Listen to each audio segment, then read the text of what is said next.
Griff, for more on this, we're bringing in our panel. We have with us today Tony Katz, talk show radio host, and Kevin Walling, a Democratic strategist. Thank you both for joining us, gentlemen. Always. Coming off of Casey's report, I also think about the Texas Governor Greg Abbott. He lifted these secondary truck inspections along the U.S.-Mexico border because they'd been causing all these backups. But he lifted it because he reached agreements with all of the Mexican governors along their side to ramp up inspections and patrols. It seems like this was a pretty effective tactic that he put in place. But the White House was telling him to stop, and the White House is lifting Title 42. What's happening here? What does this say about the Biden administration's priorities? I'll go to you first, Tony, and then have Kevin respond. The Biden administration priorities are very simple. What is Representative Ocasio-Cortez and the progressive outfit of the Democratic Party saying? And let's not upset them. That is clearly and obviously the thing that matters. It isn't the border. It isn't dealing with coyotes. It isn't respecting life. It isn't respecting the ranchers who live on the border. It's not about respecting the laws that we have. It's having fear that this progressive wing of the party is going to attack you from being further left for saying how dare you think that we should have a border at all. This is a fear move from the Biden administration, not one of strength, not one of smart, not one of proper policy, and it's one that America has clearly rejected. Kevin, what's your response to that? Well, it's a good question, Jackie. Listen, Title 42 was a law passed in 1944 during the height of World War II as a public health law. That should not be dictating our immigration policy. It was used by the Trump administration to turn away migrants at the border during the height of COVID. But what we need now is comprehensive immigration reform. This can has been kicked down the road by Republicans and Democrats for far too long. This is not a Republican issue or a Democratic issue. This is an American issue.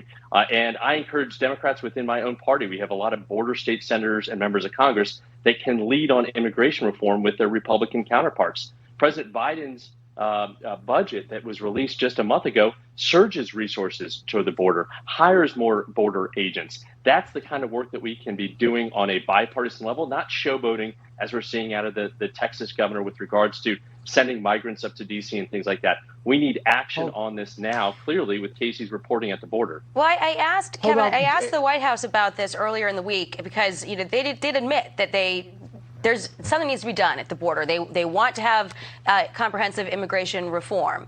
They say that it's been an open invitation to Republicans to come and work with them, but they have not been doing any outreach. And they pivot away from that question by saying, look, anyone who wants to work with us can come work with us. But you see the Biden administration work hard when they want to work hard. It does not appear like they're working hard on the border. Kevin. Well, Jackie, I hope that's not the case. And we need to surge those resources. We need to have an open arm with our Republican colleagues when it comes to comprehensive immigration reform. But they've got to meet us halfway. We need solutions on DACA. We need solutions on Border Patrol agents. And this should not be a partisan issue with this huge number of migrants that we see streaming across our borders. Okay. Well, I want to move on to the second topic. The president's not just getting Tony. All right, real quick. Real quick? I hear you. I just want to be clear about one thing. Yeah. This is not a Title 42 conversation. This is about the infighting within the Democratic Party about whether or not there should be a border at all. And until that gets resolved, we can't have a congressional conversation about how we make a stronger, better, more secure border and allow legal immigration. Tony, the leader of my party supports strong borders, and he's the president of the United States, not AOC. Well, yes, but he's controlled by not some of you guys can talk to Mark Kelly, can talk to Kirsten Sinema, because you got two Democrats there who are looking for action. So, maybe we can keep our fingers crossed for some sort of solution. Always a long hope in Congress anyway. I want to talk about crime, though. The president is not just getting poor marks on the border. Crime's also a problem. This administration has been rolling out its work on ghost guns. They have not, though, waded into any of these bail reform issues. And Christina Coleman's report just a moment ago told us about how a lot of these criminals in cities like California are repeat offenders, and a lot of them are no longer in custody. So should the Biden administration start sounding off on bail reform matters? Tony, you first. Well, this is part of the same problem.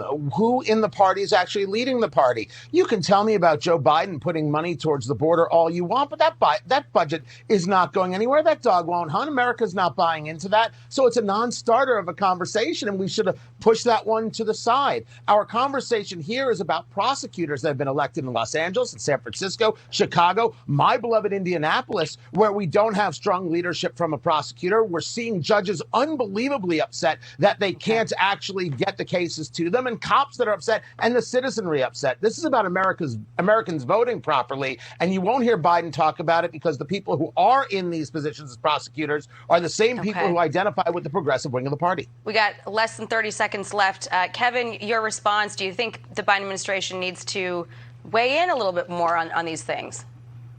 Absolutely, yes. And that's why, I supported the president during the primary campaign and obviously in the general election.